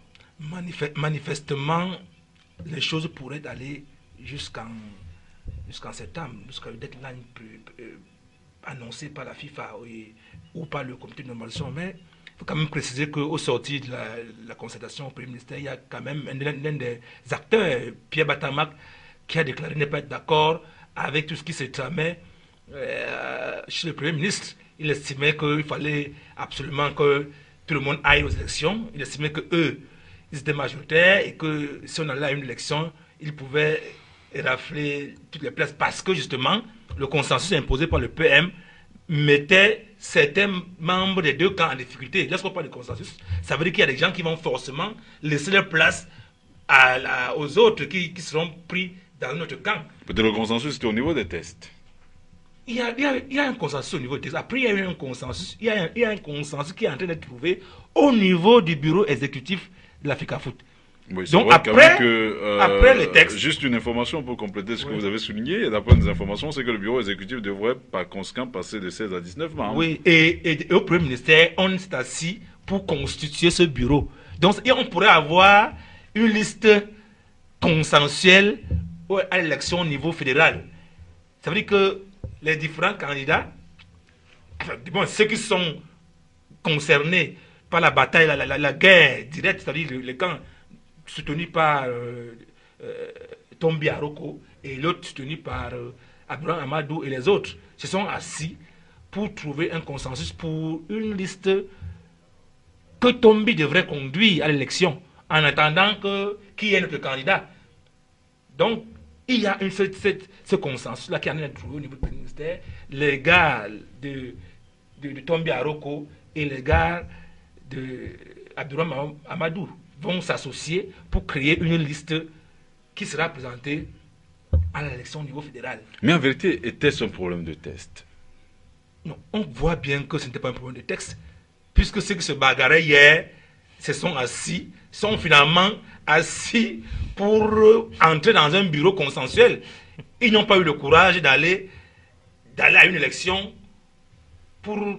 c'est pas moi, pour arracher la fédération. Aujourd'hui, on s'est assis pour dire, ok, monsieur Tombi, manifestement, c'est lui qui pourrait être le prochain président de la Fédération camerounaise de football, au regard des résultats du consensus qui est en train de se tramer à la primature. On parlait des candidatures tout à l'heure avec votre permission.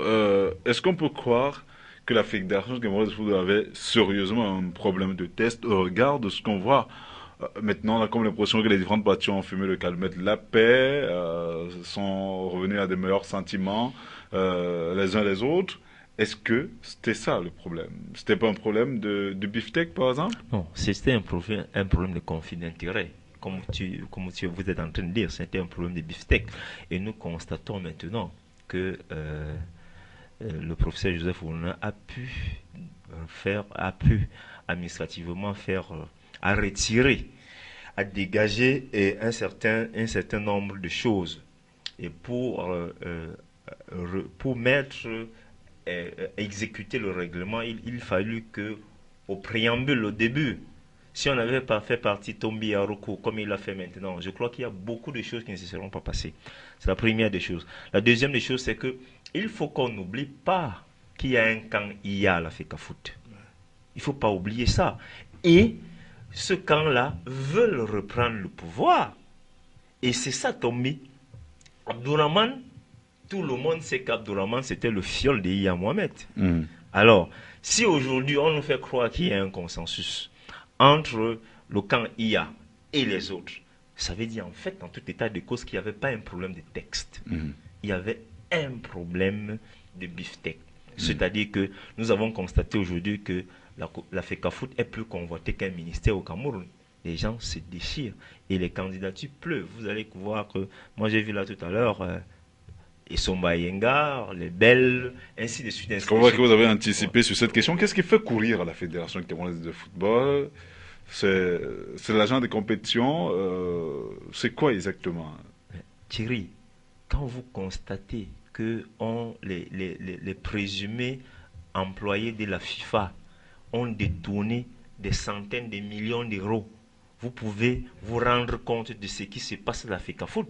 C'est-à-dire que la FECAFOOT, c'est un business. Alors, les gens ne vont pas là-bas pour le bien du football. Non. Les gens vont là-bas pour se faire de l'argent. Moi, je suivais, pas plus tard, je crois, la semaine passée, Batama qui a été invité sur un plateau n'est pas venu du tout.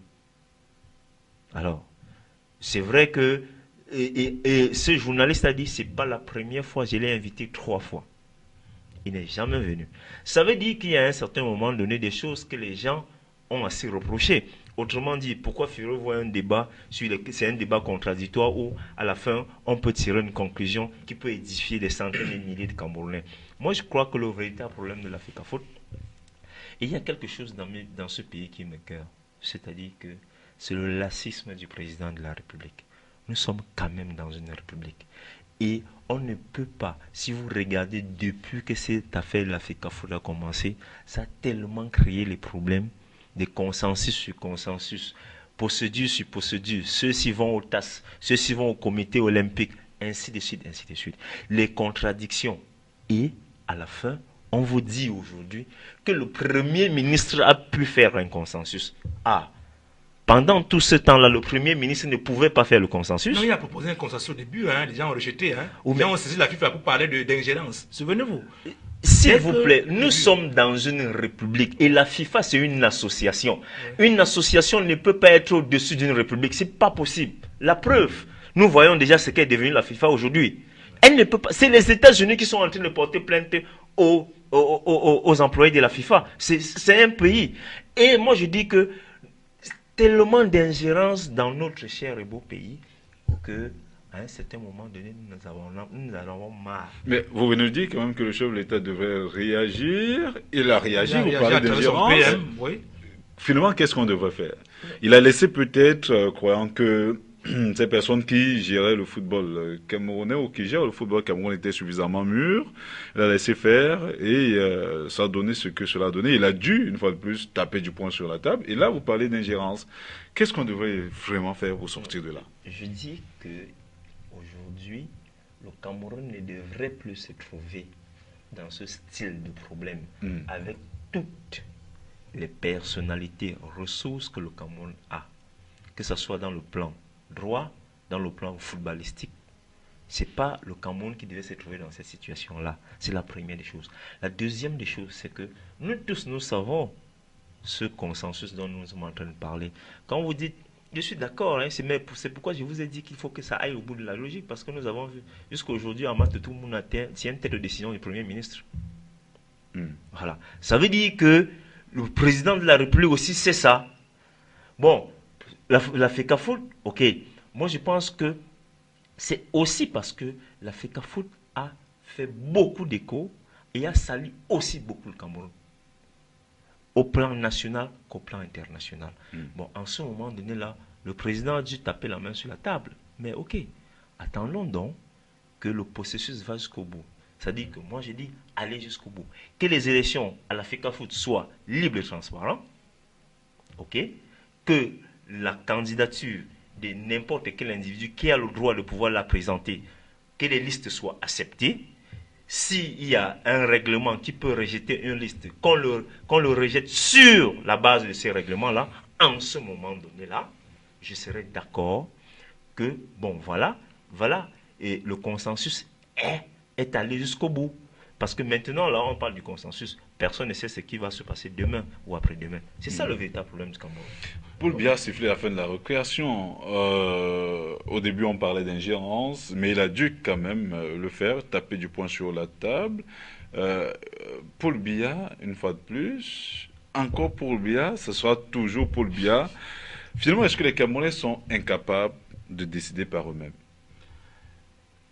À cette question, on peut être tenté de répondre par l'affirmative. La preuve, on a confié la normalisation de la FECAFOOT à un éminent juriste en la personne du professeur général Ouna, qui avait dans son équipe plusieurs autres éminents surprises.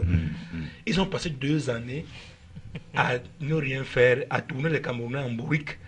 Ça suppose que les gens n'ont pas fait leur travail. On avait demandé, vous avez posé une question tout à l'heure, la FECAFOOT avait-elle un problème de texte? Oui, elle avait un problème de texte. La FECAFOOT, des individus qui n'avaient rien à voir directement avec le mouvement sportif pouvaient se retrouver à l'Assemblée générale de la FECAFOOT. Il fallait qu'on remette la fédération aux principaux acteurs, au club. Ça veut dire qu'aujourd'hui, la fédération camerounaise de football, c'est les clubs, c'est le corps des métiers qui y sont, véritablement. Et pour y accéder maintenant, il faut partir de la base. C'est-à-dire qu'il faut que vous soyez propriétaire d'une équipe de football, par exemple, pour avoir accès à la fédération. C'est maintenant les corps des métiers qui sont représentés, plus les individus. À la FECAFOOT, on ne parle plus d'individus, on parle de personnes morales. Ok, voilà ce qu'il fallait faire. Après cela, il fallait mettre sur pied des règles de jeu suffisamment claires et équitables pour permettre à chacun, à n'importe qui, de pouvoir postuler à la présidence de la FECAFOOT. C'est ça le deuxième problème. C'est la mission qui avait été accordée au comité de revoir les textes et organiser les élections pour que la FECAFOOT revive. Mais lorsqu'il a fallu organiser les élections, on a bien senti que Joseph Ouna avait déjà choisi son président en la personne de Tombi Aroko. Et il fallait tout faire au niveau des textes pour qu'à la fin, Tombi Aroko soit effectivement le président. Ça a posé problème, ça a coincé. Les gens ont découvert la machination et ont fait des blocages. Il vous souvient qu'à Douala, par exemple, la liste conduite par M. Loga n'a pas pu passer simplement parce que on avait tout fait pour qu'il n'y ait qu'une seule liste en compétition dans les régions. Une seule liste en compétition, c'est ce qui permettrait que des électeurs de Tombi Aroko, uniquement les électeurs de Tombi Aroko, soient élus à la base pour se retrouver enfin au sommet pour élire Tombi. C'est ça la stratégie qui avait été mise en place. Les gens ont dénoncé cela, ont contesté cela. Et M. Ouna s'est entêté. Il a voulu faire opérer un passage en force parce qu'il avait, paraît-il, promis la fédération à M. Tombi Aroko. Il a lui-même dit, M. Ouna, que Tombi était un cadeau de la FIFA. Apparemment, la FIFA lui avait clairement signifié qu'elle entendait travailler avec Tombi. Et il fallait que Ouna fasse tout pour que ce soit Tombi, sans forcément que ce soit la position du gouvernement camerounais. Vous voyez? Donc aujourd'hui, le gouvernement a laissé faire, c'est vrai, parce qu'également, il y avait cette épée de Damoclès que les gens suspendaient à la tête du gouvernement en faisant croire qu'une ingérence de l'État du Cameroun pourrait être sanctionnée par la FIFA. Aujourd'hui, le gouvernement a attendu 2 ans, et je pense qu'elle a trouvé l'astuce. Vous savez que ces gens-là, la fédération, ont des dossiers noirs. Je pense que le gouvernement a pu réunir suffisamment de dossiers noirs autour de ces gens-là pour leur imposer une ligne de conduite. Je l'ai dit au début. Pour leur imposer une façon de faire. Comment est-ce que vous pouvez admettre que les gens aujourd'hui, qui se regardent en défaillance, s'asseyent subitement autour d'une table et se partagent des postes? Il y aura certes une élection, mais tout porte à croire que la liste concurrentielle va être laminée parce que cette liste-ci correspond à l'idée selon laquelle Tombi va finalement gagner. Puisque, rappelez-vous, que les textes ont été validés à 100% en haut, à 100% dans les départements. Donc, on s'attend à ce que ceux qui ont validé des textes à 100% soient les mêmes qui se retrouvent demain à l'Assemblée générale pour voter Tombi. C'est vraiment vrai que à ce niveau, il y a quelques départements qui ont posé. Il y a 2 départements qui ont quelque peu posé des problèmes. Hein. On espère que les choses vont changer d'ici à là. Vous parliez de la candidature. Vous parlez des élections qui auront lieu le 28 septembre prochain de Tombi Aroko Sidiki, parce qu'il était d'ailleurs candidat lors de la dernière opération. Il se trouve donc qu'il sera candidat. Et Bel Joseph Antoine a également réitéré sa candidature à la présidence de la Fédération camerounaise de football. L'ancien lion indomptable reste fidèle à son ambition de briguer la présidence de l'instance laitière du football camerounaise, telle qu'il avait annoncé le 9 novembre 2014 pour les précédentes échéances avortées. Est-ce qu'on peut croire que la candidature de Bel Joseph Antoine Bel sera la bienvenue au regard de ce que Yves Tchobgi a souligné tout à l'heure? Je pense que Tombi traîne derrière lui beaucoup de casseroles. Vous savez que la dernière fois on lui avait enlevé son passeport, je ne sais pas si on lui a remis, mais il traîne beaucoup de casseroles. Ça veut dire que ils vont tout faire pour que Tombi soit réélu. Ça, il ne faut pas se le leurrer. Maintenant, Bel, vous savez, Bel, j'ai beaucoup de respect pour lui, mais il faut que lui aussi, qu'il comprenne qu'au Cameroun, il y a des méthodologies pour atteindre un certain poste. Si vous n'avez pas de réseau, ça on ne lui apprend pas.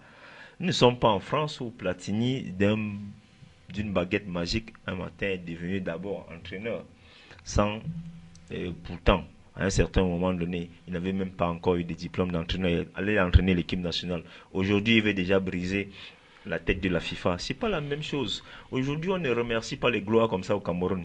On s'en fout si vous êtes une grande gloire ou pas, ou si vous avez travaillé pour le Cameroun ou pas. Alors, moi, je pense que Bel comprenne qu'une élection, ça se travaille. Et si lui, il a mis les stratégies pour devenir président, qu'il continue. Qu'il ne commette pas la même erreur de 1996, où en dernière minute, son ami lui a tourné la veste. Non, il faut qu'il comprenne qu'une élection, ça se travaille. Ça se travaille à la base, qui est un processus. Et qu'à l'Assemblée générale, on doit tout faire pour avoir une certaine majorité. et qu'il n'y ait pas de trahison. Encore faudrait-il qu'il y ait une pluralité de candidatures, encore faudrait que les textes permettent une pluralité de candidatures. Il ne faut pas oublier ça. Hein? Oui, justement, non, je pense que si il y a un consensus, le consensus n'est pas exclu ceux qui seront candidats demain. Non, le consensus, c'est pour un groupe de personnes que vous avez nommé tout à l'heure comme moi, IAïstes. Voilà. Que ce soit Abdourahmane ou Tombi, c'est les IAïstes qui sont constitués en bloc pour faire leur liste. Ouais. D'accord, on verra donc voir. On verra voir s'il y a une deuxième candidature. S'il y a une deuxième candidature. Qui sera admise, ou une troisième. Voilà, c'est ça, parce que c'est pas seulement Bell qui se déclare. Ouais. Il y en a plusieurs. Moi, j'ai entendu des Sombayenga. Il y en a plusieurs. Ouais. Il faudra donc qu'on ouvre qu'elle soit compétitive. Voilà. En ce moment donné, je serais d'accord. J'aurais dit, ok, monsieur le professeur, vous avez tellement perdu du temps au Camerounais, mais à un certain moment donné, vous avez retrouvé la raison. Et vous avez aussi traîné des casseroles là-bas, parce que ce qui est sûr, c'est que quand on vous donne le salaire qu'avait le professeur Wona, vous avez la chair de poule. Alors, est-ce que si vous avez traîné des casseroles là-bas, ok, essayez au moins de soulever les mains, faites un jugement à la Ponce Pilatisme. Comme ça, nous allons voir le résultat que ça doit donner. Si ça plaît au peuple camerounais, on verra. Mais je pense aussi qu'il faut quelqu'un qui doit gérer le football et qui doit travailler pour le football. Il ne faut pas un businessman. Et pour cela, Tombi Aroko n'est pas mieux placé pour gérer la FECAFOOT. Parce que Tombi, c'est un businessman. Alors, il faut quelqu'un qui sait que les gars ont commencé dans les rues de Panda, quelqu'un qui sait que certains footballeurs de première division ont 30 000 francs de salaire, quelqu'un qui sait que certains footballeurs de première division, quand ils vont aux entraînements, que la prime pour les entraînements c'est 500 francs CFA, qu'ils n'arrivent pas à bien se nourrir, celui-là peut révolutionner, même si ce n'est pas tout de suite, mais dans la perspective, peut révolutionner le football camerounais. Parce que c'est de ça qu'il s'agit exactement. Nous regardons nos stades. Le stade de Douala, délabré, conçu en 1972, ça fait pratiquement 42-43 ans aujourd'hui. Le stade de Yaoundé, même chose. Bafoussam, il est en construction. Limbe, ainsi de suite. Je crois qu'il faut que les domaines footballistiques soient viables. Et avec ça, il faut quelqu'un qui a un projet sur le football.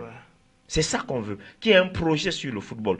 Ou sur l'ensemble du sport camerounais. Parce que nous avons vu aussi, le football, ce n'est pas. C'est vrai que quelqu'un disait que c'est le sport majeur. Mais nous avons vu aussi nos filles faire quelque chose d'extraordinaire. Il faudra en tout état de cause qu'on comprenne que la FECAFOOT n'est pas seulement pour le football. Parce que... Masculin. Oui, football masculin. Parce que nous avons l'impression, et ce n'est même pas l'impression, que tous ceux qui tournent autour de la FECAFOOT, c'est à cause de l'équipe nationale du Cameroun. Point barre. Le reste, on s'en fout. On s'en fout, ouais. Nous avons vu comment ces filles-là ont compétit. Nous avons vu ce qu'il a fallu pour qu'ils aient leur argent. Il a fallu beaucoup de choses. On a vu comment ils sont préparés pour les compétitions. Nous avons vu comment ils se sont préparés pour les compétitions. Ça veut dire que la FECAFOOT s'en foutait carrément. Mais si ça avait été l'équipe nationale du Cameroun, vous aurez compris comment les gens vont se battre pour aller voir de quoi il s'agit. Nous avons vu à la dernière Coupe du Monde ce qui s'est passé. Alors, moi je pense aussi que le professeur Wona doit remettre son tablier et il le fera d'ici au 28 septembre, c'est ce qu'on dit. Les élections. C'est ce qu'on dit. Disons qu'il le fera le 29. Mais c'est ce qu'on dit. Si seulement... Moi, je ne serais pas surpris qu'il soit nommé président d'honneur, hein, voilà. Après le boulot qu'il a fait. Justement. Si seulement le 28 septembre, il y a une élection crédible. Parce que je suis certain que si ce 28-là, il n'y a pas une élection crédible, les nouvelles procédures vont recommencer. Alors, Bel Joseph Antoine dit je suis candidat. Il a été joint au téléphone par nos confrères. Il dit, je suis candidat. Nous savons tous qu'il n'y a pas un candidat qui puisse dire que le football camerounais marche bien. Je pense que pour tous ceux qui pensent qu'il faut le changement à la tête de la Fédération camerounaise de football, ils sont nombreux. Souligne-t-il, je représente effectivement cette chance-là. Oui. Vous êtes d'avis avec lui? Oui. Il représente une chance pour le Cameroun. Je dis pas que le football peut sortir de c'est indéniable. C'est un monsieur très intelligent. Il a fait ses preuves. il a beaucoup de choses. Il peut proposer beaucoup de choses pour Est-ce pour qu'il est capable de football gérer la camerounais. Fédération camerounaise de football? Il est capable, pourquoi pas? Bon, Je lui fais on a vu, hein, parce que apparemment, c'est pour équilibrer juste les choses. Oui. Vous avez semblé tout à l'heure accuser Toby Aroko d'un Non, certain je n'ai- nombre de travers. Bon, Non, mais toujours je sais pas, est-il non, qu'on a je vu l'ai pas- bel je- Joseph Antoine avec AS Babimbi qui n'a pas pu jusque-là décoller. Attendez. Mais il faut aussi comprendre. Je il comprends faut pas. Est-ce que comprendre le fait déjà qu'on- le problème de AS Bambi. AS Bambi a eu beaucoup de problèmes en Ligue 2. Je Et reviendrai à c'était vous pas, tout à l'heure, monsieur c'était pas le Dumafo. problème de Bell Alors, là-bas. il a Je me été- souviens également oui. que Bell a eu géré une équipe en Sénégal maritime qui a été qu'on a tout fait pour torpiller pour qu'elle ne monte pas en première, en deuxième division. Vous vous souvenez aussi de ça. Donc Bell a, à un certain moment, est constitué un peu comme un épouvantail pour les dirigeants d'Africa Foot. C'est un monsieur, ça c'est mon avis, comme fait tout pour empêcher d'accéder à la fédération. Ça, c'est ce que j'ai dit. J'ai dit que Bell, c'est un monsieur intelligent. Il a le profil. Il peut, comme Tombi Aroko, il est libre, c'est un Camerounais. Il a le droit de postuler à la présidence d'Africa Foot. Mais maintenant, est-ce que les conditions sont les meilleures pour permettre une expression de la démocratie? En Et tout cas, puis, oui. merci Thierry de rappeler que Bell, je prends ça comme un démenti parce que il y a des journalistes qui ont cru devoir dire que Bell faisait partie du consensus qui est en train de se nouer Non, c'est faux. à Yaoundé. Les gens l'ont dit que Bell aussi également fait partie, qu'on lui a proposé une place, c'est pas moi quoi, de vice-président, c'est pas quoi, que Bell fait partie de cela. Donc je prends ça comme. Il a un souligné qu'il est démenti candidat, effectivement. et qu'il est candidat et qu'on espère que sa liste sera acceptée, qu'il remplira les conditions au vu des textes, des nouveaux textes. Que les textes, déjà, il faut dire déjà que les textes permettent qu'il y ait plusieurs candidatures et que sa candidature soit acceptée. Et il va compétir, il va nous proposer, il va nous présenter son projet. On Il espère a d'ailleurs également que- présenté, hein, il a d'ailleurs Oui, il a présenté déjà présenté, on sait qu'il va il y a revenir dessus, quelques parce mois, que il un a dit peu, effectivement qu'il ne reviendra pas, il ne fera pas une sortie bien particulière pour revenir sur ses positions, donc il ne va pas solennaliser sa candidature, mais toujours est-il qu'il est candidat pour le 28 Encore que la caution qu'il a versée la février. dernière fois est encore là-bas. Justement, il a dit, il a souligné que cette caution est encore en cours, donc il est le candidat de l'alternative, il est de ceux qui pensent qu'il peut proposer des solutions idoines pour remonter la pente et redresser quelque peu le football camerounais. Je crois. Clément Dumafo, on va Oui. sortir par là. Oui, je pense qu'il a des compétences. Nous avons vu quand il était entraîneur du Bichoka, je pense qu'il a des compétences. Je pense qu'il peut faire mieux. Mais il faut aussi qu'il comprenne qu'au Cameroun, on n'aime pas trop la grande gueule. C'est ça aussi, Belle. Et il faut qu'il comprenne qu'au Cameroun, il y a beaucoup de lobbies qui se sont créés. Alors, quand vous regardez l'affaire de l'Africa Foot, il faut aussi regarder la CAF. Issa Ayatou ne peut pas être d'accord que Bell soit président de la Africa Foot. Je ne suis pas d'accord. En tout cas, l'avenir Je nous ne le peux pas dira. être d'accord. L'avenir nous le dira. Oui. Issa Ayatou ne peut pas être d'accord. Ok, Alors, on verra moi, déjà ce si que la je pense- candidature sera retenue. Ce que je pense, c'est que il faut déjà que la candidature de Bell soit retenue. Si sa candidature est retenue, et comme la candidature de plusieurs autres Camerounais, c'est déjà une bonne chose. Maintenant, s'il est battu, Quitte à se faire battre sur le terrain des intérêts. voilà, exactement, qui se fait battre sur le terrain des intérêts à la régulière, en ce moment donné-là, il sortira, comme tout vont vaincu, en fait une déclaration, mais on aurait quand même compris qu'il y a eu élection, et qu'il y a eu un vainqueur et un vaincu. Parce que c'est de ça qu'il s'agit. Ok. Voilà, malheureusement, on n'a pas eu la chance de parler avec vous des autres sujets de l'actualité, notamment sur la sécurisation de la carte nationale d'identité. Mais je vous pose quand même la question, est-ce qu'il est possible de sécuriser la carte nationale d'identité au Cameroun? Avec la En gangrène, fait, sécuriser la avec- nationalité camerounaise. Non, avec la gangrène qui est le Cameroun, c'est la corruption, il est pratiquement pas possible. Vous savez qu'au Cameroun, le Cameroun est le seul pays en Afrique centrale où un Tchadien vous met en cellule, sans motif. Ou un Nigérien vous met en folie sans motif. Moi, je sors souvent très tôt. Vous voyez, vous devez passer devant les commissariats, vous voyez, à 3h, 4h du matin, des centaines de milliers de personnes pour faire une carte d'identité. Et vous pensez de la sécurisation. La sécurisation ne peut pas être faite dans un pays qui est rongé par la corruption. il est difficile, pas impossible, mais il est difficile de sécuriser la nationalité au Cameroun. Puisque nos juges sont corrompus, nos policiers sont corrompus, et nous savons comment ça se passe. Et moi, j'ai été très surpris que c'est l'affaire Boko Haram qui prouve que les Camerounais n'ont pas de carte d'identité. Ça veut dire que, est-ce que la police fait les centaines de milliers de Camerounais qui sont en train de faire leur carte d'identité maintenant, est-ce qu'ils voyageaient? Voyageaient-ils? Quittaient-ils d'une ville à une autre? That is the question. Parce que si la police faisait normalement son travail, c'est pas possible. Même sur le plan interne, hein, oui, même sur le plan interne, être... même dans les taxis, quand vous faites le contrôle, vous devez contrôler les individus, mais vous sentez que c'était pas fait. Et c'est ça le véritable problème du Cameroun, la corruption. Ok. C'est compris. Hein? Yves Tchobga a également souligné que c'était la corruption qui minait la sécurisation de la nationalité camerounaise. On espère que chacun prendra véritablement conscience de ce qu'il a fait et que chacun fera son travail comme cela se devrait, que ce soit au niveau des déclarations de naissance, des centres d'état civil, des mairies, des commissariats et même au niveau du Gemalto qui a gagné ce juteux marché. On espère que chacun fera son travail. Merci Yves Tchobga. Merci Thierry Lopé, merci de m'avoir invité. J'espère que j'ai été à la hauteur de ce débat et que la prochaine fois, on pourrait peut-être faire mieux.